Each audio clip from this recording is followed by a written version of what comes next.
Your voice, your opinion, your community. Fact TV, free speech protected.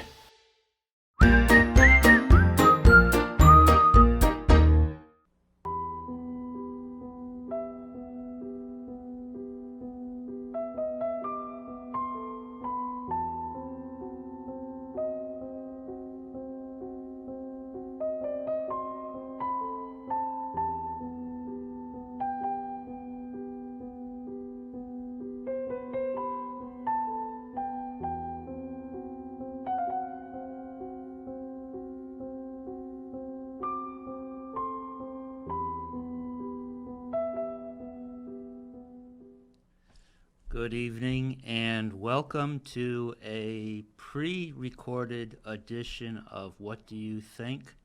My name is Bill Morse and I welcome you. It is Thursday, July 15th, 2021. And again, this is a pre-recorded program. Normally we have the opportunity to call in, but because I'm out of town, actually on Thursday, I'm recording this a few days earlier. So I hope you enjoy the program. Just sit back and listen. Last week, we had a couple of people call in, and we discussed one of the more well-known residents of Cavendish, Vermont, which, if you're not aware, is east of Ludlow, not too far from Chester. And this person was a critic of the Soviet Union in the 40s and 50s, 60s, and lived in Cavendish during an exile from the Soviet Union from 1976 to 1994, whereas at that time the Soviet Union had broken up. It was now the Russian Federation, and this individual decided to take his family back to Moscow, where he died 10 years later. Who am I talking about? If you went to high school in the 70s or 80s, or hopefully now, you may have read one of his books or descriptions of life under an authoritarian government and the punishment for not following along the lines or letting go of the perception that you weren't following, complying with mandates from above, and I'm not talking heaven. Then you know he was Alexander Solzhenitsyn. And he lived in Cavendish for 18 years with his family. His children, I believe he had 3 sons.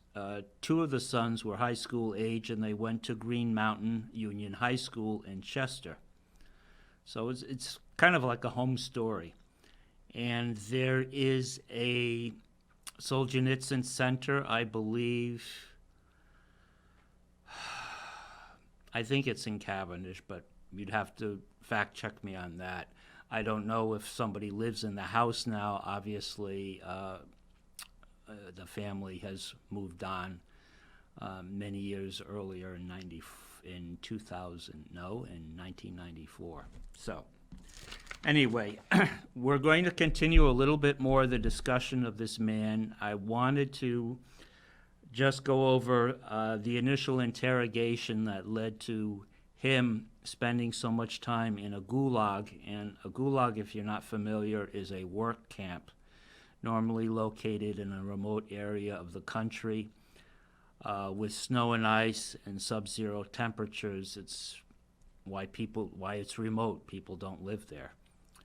And it was the practice of the Soviet Union, which comprised much of Asia and part of Eastern Europe, Central Europe as well, in their satellite countries, to send dissidents or critics or people who did not comply and get along with the government trends to these camps, sometimes for long periods of time. And the idea was to get work out of them for various public works projects. So, before we get into that, I want to say more locally, at St. Charles Roman Catholic Church here in Bellows Falls, we said goodbye to Father Maria. Father Maria celebrated his last Mass on Sunday, this past Sunday, and is going back to India. He was with us here in Bellows Falls for 10 years. Another priest from the same order in India is coming, or has already arrived at his replacement. I missed Mass this weekend, so I don't know the Father's replacement, his name, but I will this coming Saturday. So we wish Father Maria every success. I'm sure he's very happy to go back to his home in India. I'm sure it was a very difficult time adjusting to a very different culture, very different language, even though the faith, the principles of the Catholic faith are, of course, the same. While we're on the subject of fathers, I just want to remind you that if you're interested in hearing something outside the narrative that seems to be circulating in our communities over the last year and a half, I would recommend that you YouTube search Father Mark Goring, Goring, Father Mark Goring. He's a pastor at a church in Toronto, outside of Toronto in Canada. And Canada is going through some interesting times as far as religion is concerned, Christian religion, I should say.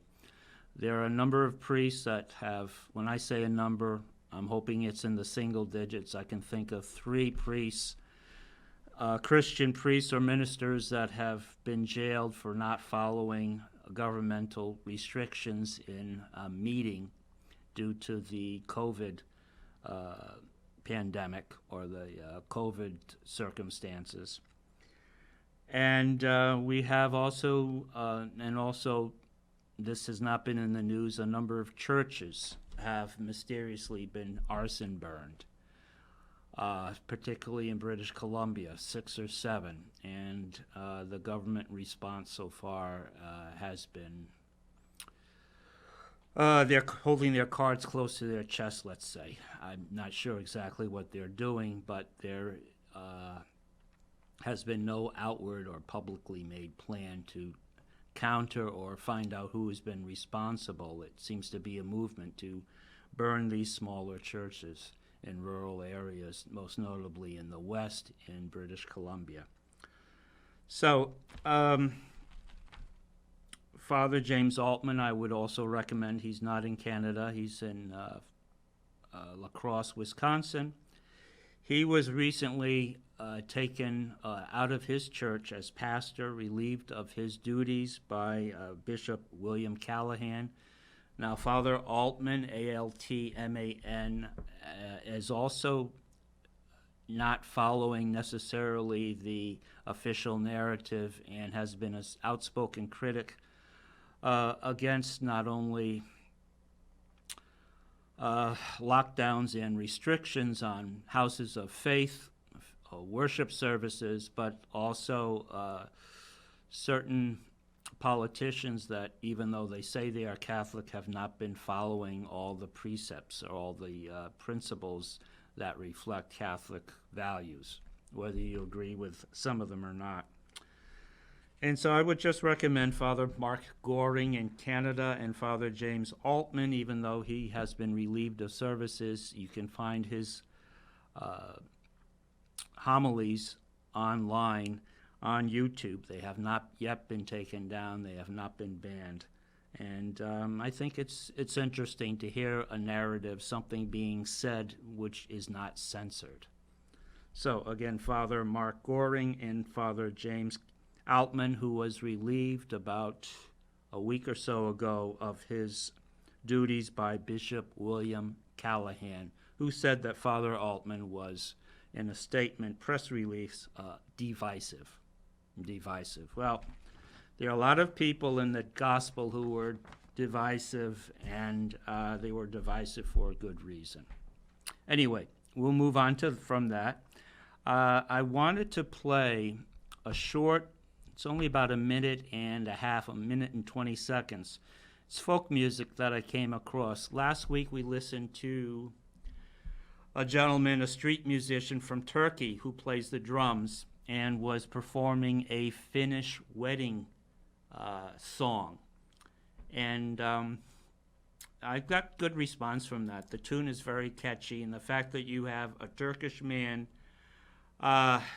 without formal international education singing and performing on the drums a rather lusty, or I'd say an R-rated wedding song from Finland.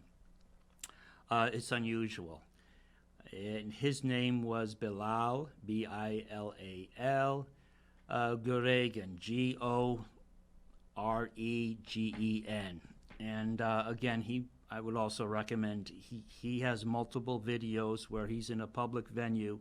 The one we showed, he was in a public park somewhere in Turkey, judging by the palm trees. And it was fun. So the group we're going to hear from, 4 young ladies who call themselves Beloa Zlato, which is the English spelling for their Russian name. Russia, of course, does not use our alphabet. They use what is called Cyrillic figures, which look a little bit like Greek figures. Beloa Zlato. And the English name of their tune or their song is You, My Inner Porch. I do not understand the lyrics. From what I can gather, my inner porch refers to what many of us call our inner self. That part of us where we retreat when we need to do some hard thinking. And so my inner porch, I believe, reflects what in French they call mon arrière-boutique, or my back shop, the back room of my shop.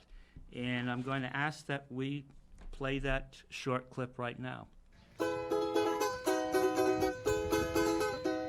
вы сени мои, сени новые мои, сени новые, кленовые, решетчатые, как и мне бы вам по сенечкам не хаживати, мне мила дружка за рученьку не важивати. Выходила молода за новые ворота, за новые кленовые, за решетчатые.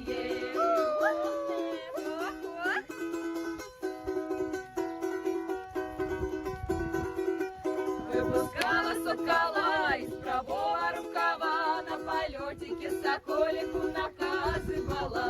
Ты лети, лети, соколик, высоко и далеко, и высоко и далеко, на родимую сторону, на родимой на сторонке, сударь батюшка живет, не пускают молоду поздно вечером одну. Я не слушала отца, спотешала молодца, я зато его спотешу, что один сын у отца.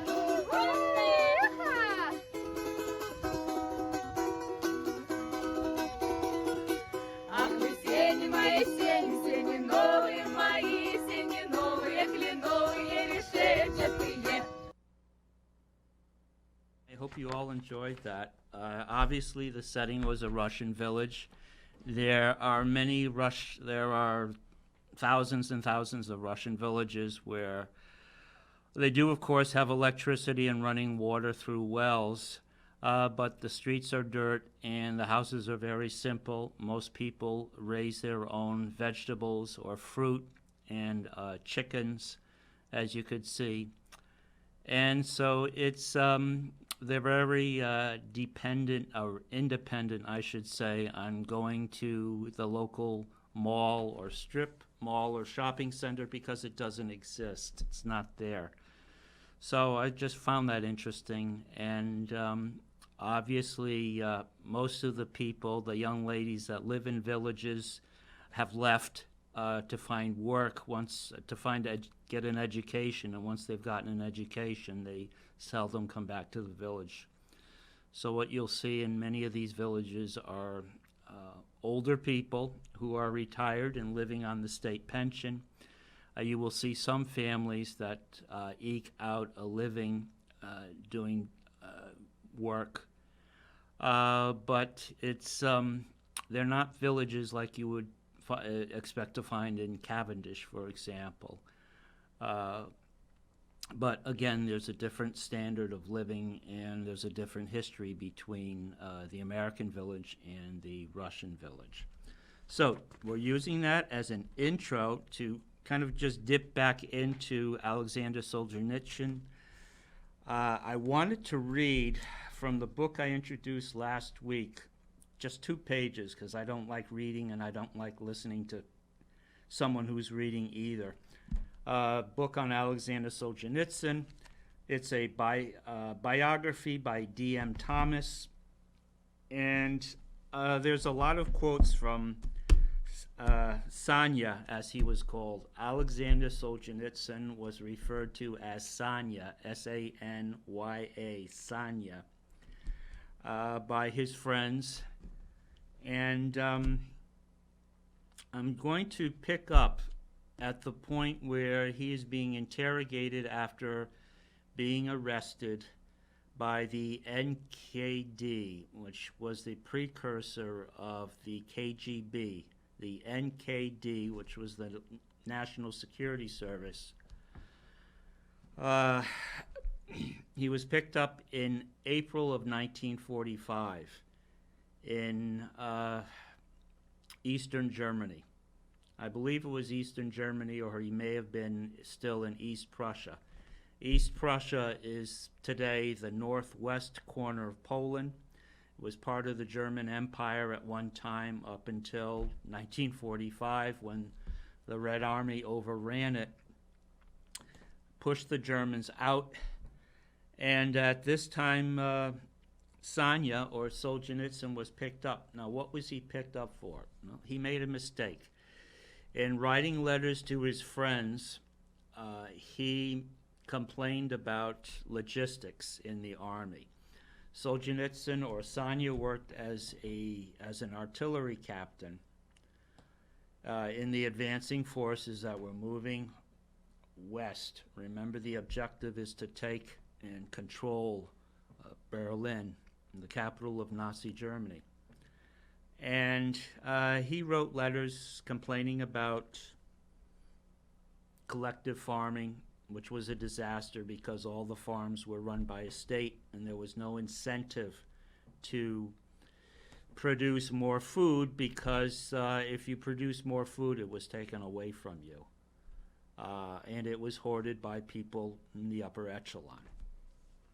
And so it did not go to the people. Subsequently, 5 million people in the Ukraine during the 30s under Stalin starved to death. 5 million people in one part of the Soviet Union, what is today called, once again, the Ukraine, starved under collectivization when the government took control of all the farms, and there was a statewide, centrally controlled management system that did not work for obvious reasons, or maybe not so obvious nowadays. I think some people would like that. One person or one group controls everything. Smooths it down, and if you get in the way, then you're out. And that's what happened. Or you starve because the system doesn't produce enough food. Anyway, he criticized collectivization because they weren't getting enough food in the army. He also criticized, what else? Some of the decisions that were made. Now, in the Soviet Union, important decisions were made without Joseph Stalin's personal approval. It was kind of like Fidel Castro in Cuba in the late 50s, 60s, and further on, no important decisions were made in planning without his okay, without his involvement. So it was with Joseph Stalin, Comrade Stalin as he was known. And so these letters were intercepted. In World War II, the sophistication was there, the technology was there to steam open mail, to read mail, to listen to telephone calls. And you have to imagine you had a network by the Second World War started just after the revolution of 1917 through the 20s and 30s. The secret police had a network of spies or informants and a sophisticated technical surveillance system that they had in place. So all letters that the soldiers wrote home were intercepted and read by the government. Any phone calls that were made going home were listened to and red flagged if they were suspicious. So these complaints got him in hot water, and he had to answer to them during an interrogation period, which lasted for weeks, at a place which is called Lubyanka. Lubyanka is a 6-story massive building. It occupies what we would call a city block. 6 stories, kind of not Victorian, but very regimental architecture from the 1880s, which is when it was built. Very imposing and intimidating structure. It's still there today, and it houses security services for the state of Russia. It's funny. So those things happen. You have, just as a quick aside, you have a part of what used to be Sachsenhausen concentration camp outside of Berlin. I visited it with a friend about 15 years ago. Sachsenhausen, and then the surrounding, there was a town next to it. You reached it by train outside of Berlin. Part of Sachsenhausen concentration camp is used today to train police and to train guard dogs. Now, given what happened at the concentration camp, it's ironic that today they're not called the Volkspolizei, but the Staatspolizei, the national police, use it for training. Well, this prison, as there is a prison in Hamburg, Germany, still used, that was used by the Nazis, because they're old structures, 1880. They were built like fortresses. So Lubyanka was like a fortress, and he was brought in there without anybody being told. His company commander was told that he was being brought in for, what is the word? They use some type of terminology, but an interview. And so he was in Lubyanka prison from late April 1945, probably until that summer. And I want to read what happens during the first series of interviews. Gives you an idea of what the daily life was like in this in Lubyanka prison, where it was mostly political prisoners. You did not have murderers or thieves. You didn't have capital criminals, I guess you would say, but you had political prisoners. And the interrogator's name is Captain Yezepov. It is doubtful if Captain Yezepov, and I'm going to, instead of Solzhenitsyn, I'm going to say Sanya, okay?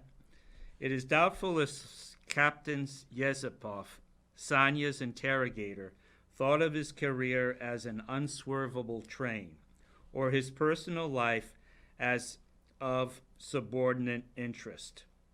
On one occasion, he left Sanya to stew over a tricky question while he telephoned his wife. "My dear," he said, "I'm sorry I won't be home for dinner. In fact, I'll probably be here all night. A difficult problem has come up." He says this and stares straight at the prisoner as he says it, and Sanya's heart sank. Another night without sleep, he thought. Yezepov put the phone down and returned to the attack. This Simonyan character here, in one of your that you wrote to, he doesn't seem to reject the ideas in your last letter, does he? He seems his usual friendly self in responding to your critiques. Yes, says Sanya, but if you look at, it's a friendly response, don't you think? Yes, but, yes, Zayepov recorded, writing it down, because this is all taken down on paper for a report. before turning in his chair to pick up the phone, asking the operator to give him another number. His eyes sparkled as he purred. "Sonia, darling, I'll be with you in about an hour. We'll have dinner. The chocolates reached you, didn't they?" "Ah, good." "Oh, no, not at all, darling. For you, only the best." The sparkle still lingered in his eyes for a second as he turned to face the prisoner, Sonia. It was a matter of indifference to him that his unfaithfulness had been revealed. He might have been talking to his wife and his mistress in front of a dog. And Sonia felt a huge relief that this man was betraying his wife, and so tonight would be occupied elsewhere and not with him.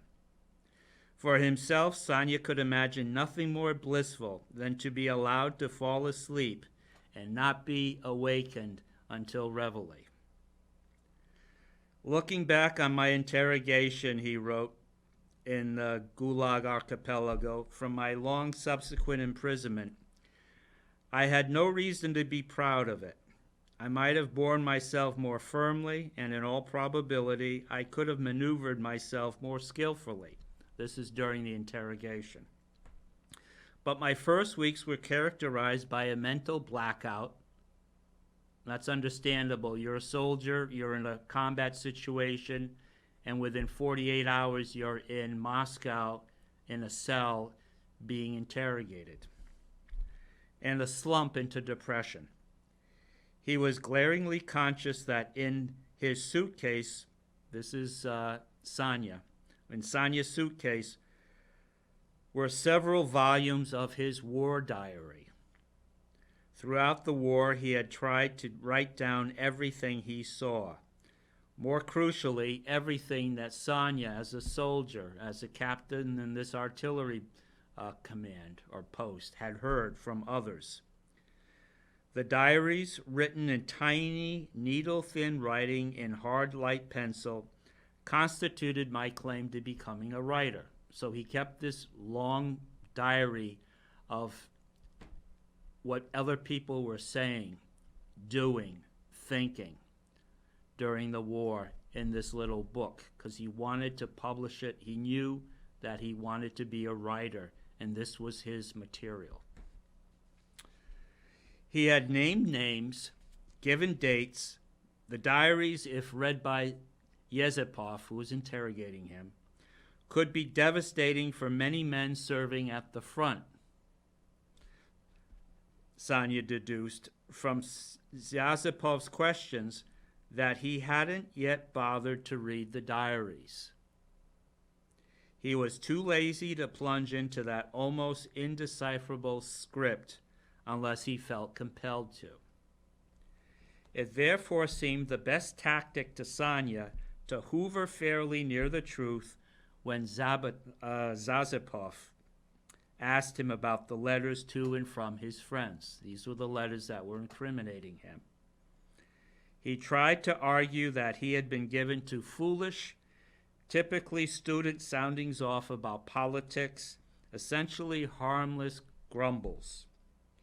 If he or his friends complained about the introduction of tuition fees at the university, which is where he was before he was yanked into service in 1941, if he or his friends complained about the introduction of tuition fees, it was because it seemed a step from communist egalitarianism. Let's try that again. It seemed a step away from communist egalitarianism. If they criticized collectivization, which is the farming practice of the state controlling all of the agriculture, it was because they wanted it to be carried out more successfully than till now. Again, the army wasn't getting sufficient food.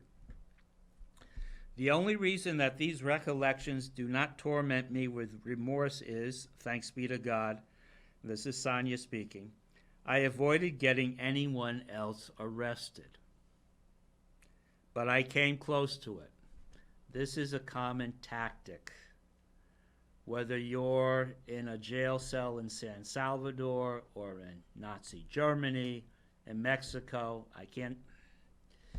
The idea is to get information from you that will lead to other guilty parties, a wider network.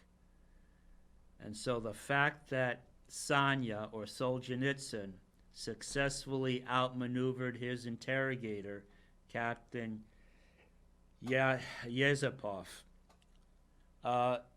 is remarkable. Nobody else got involved. I avoided getting anyone else arrested, but I came close to it. There would be ill feeling towards Sanya in later times, utilized or created by the KGB.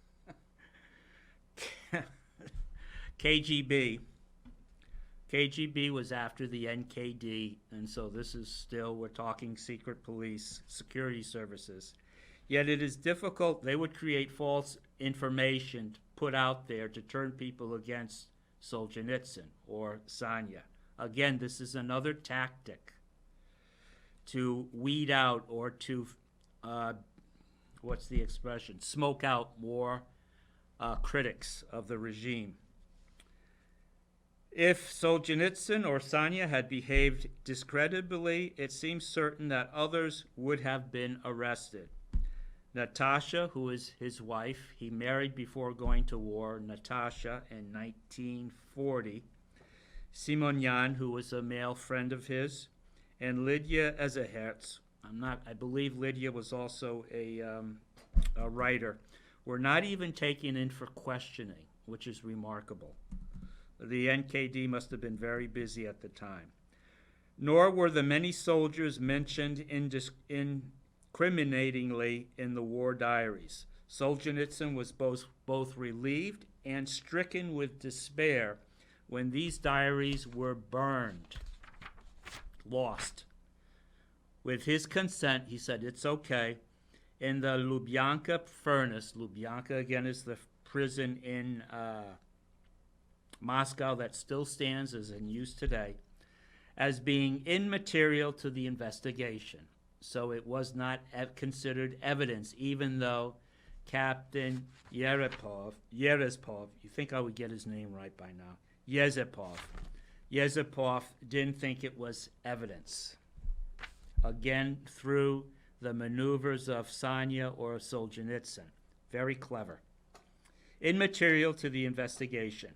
It was a terrible thing to see 4 years of his life in the war on the Eastern Front, of his heart's blood going up in flames, cast out as flakes of soot falling on the rooftop of the exercise yard, which is in the center of the Lubyanka complex. And to be glad that this was happening. On May 2nd, a 30-gun salute, 1945, May 2nd, a 30-gun salute roared out, and Sanya and his fellow prisoners wondered whether Berlin had fallen or Prague, since these were the only cities left uncaptured. It was, in fact, Berlin. Then, on the 9th of May, there was a 30-gun salute for the fall of Prague. Prague was in Czechoslovakia, now called the Czech Republic, followed by a 40-gun salute, because that was the end of the war in Europe. Lunch and dinner were brought at the same time, and as on the 2nd of May, there were no interrogations. Captain Yezepov and his comrades were celebrating the great victory. The Great Patriotic War was what the Russians called World War II. Perhaps his wife was saying to friends, they work him so hard, even today he must work. After dark, the prisoners watched in the small patch of their window that wasn't covered the play of searchlights and fireworks. Outside, Moscow went crazy. 3 million people dancing, kissing, singing. But the Lubyanka, full of former frontline soldiers and prisoners of war, was silent. Silent like a Western prison before an execution. At another prison, a young soldier poet wrote or thought of how the prisoners raised their heads from their bunks, Oh, it's just a salute, the cannon fire, and then lay down, and once again covered themselves with their coats to keep warm. These coats, Sonia comments, which had been in the clay of the trenches, been torn to tatters by German shrapnel, and adds that victory was not for us, and that spring was not for us either. Listening to the triumphant volleys celebrating victory in Rostov. Rostov is a Russian city south of Moscow. It's where he went to university and where he married. Natasha, his wife, cried with joy and grief. She remembered a letter of August 1944 from Sonia, in which he had written, "The first instant the news of the war's end will be the brightest and the most blissful in everyone's life." Still, there was no word of him. Only Solomon had had the courage to reply to her frantic inquiries. Solomon was another soldier. She, who had always been bright and cheerful, was incapable of smiling anymore. All her friends and colleagues knew her husband had disappeared and sympathized with her. On the 25th of June, a telegram marked urgent arrived from her aunt Veronica Turkin in Moscow. It read, "Sonia alive and well. Details later, Veronica." Natasha felt a surge of happiness and hope. Perhaps he was in a special unit that had passed through Moscow. 2 days later, however, another telegram arrived from Veronica. It said, "Sonia in Moscow, unfree. Arrive on order, telegraphic, telephone, call, my address." So she asked him in this message, or she asked the wife to call her. The aunt did call and spoke very cautiously. Her voice was trembling. Over the phone, she says, "I took him a parcel today. I brought him a package at Lubyanka." For the rest of that day, Natasha could hardly stop crying. It was as if she herself were hemmed in by those cell walls. Yet, by the next morning, she woke with a joyous heart. At least he was alive, and nothing else mattered. All right. I'm going to cut off there for now. I've got one more part of this I want to read. I'm going to do it next week. It's about his arrival in his prison cell and about some of the people he makes contact with during the time in that cell, and also during the 20 minutes that they are allowed to walk in a circle paired in the courtyard and get their 20 minutes of fresh air. But I want to leave that for next time. And this way you'll see the building blocks that went from his arrest to his 8 years of imprisonment based on the charges of treason and plotting to subvert the government through his comments in the letters. So we're going to leave off for now. If you're interested, there was a movie made in 1970 with Tom Courtenay, who's a British actor. The movie was made by the British, and I believe it was shot in Norway. They were able to find enough snow and wilderness in Norway to replicate the feeling of eastern Russia or southern Siberia, where I'd say 4 to 6 months out of the year there is snow on the ground and the temperature is below freezing. And it's the film adaptation of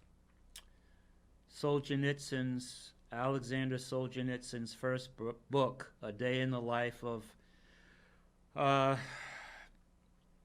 Ivan Denisovich. A Day in the Life of Ivan Denisovich. You don't need to know how to spell Denisovich. I think if you go to YouTube and type in A Day in the Life of Ivan, I-V-A-N, and then just D for Denisovich, it'll come up. 1970, film collaboration between the British and Norwegian, starring Tom Courtenay, who I believe is a fairly well known British actor. And the film was a little grainy at time, but it portrays very well the feeling, the camaraderie, the will to survive on a daily basis in this work camp, where they're trying to do masonry in 10-degree below zero temperatures. It takes a bit of ingenuity to work without the mortar freezing and the bricks just falling apart. So anyway, I would recommend that if you're interested in his first book being adapted as a film, A Day in the Life of Ivan Denisovich. So, until next week, in which the program will be live once again, and you may call in, I want to say, in the spirit of Alexander Solzhenitsyn, do svidaniya, goodbye, and I hope that we all find the courage to do what we need to or feel is right on our little corner of the earth. And again, I wish everybody well, God bless, and hopefully you'll tune in next week. Cheers.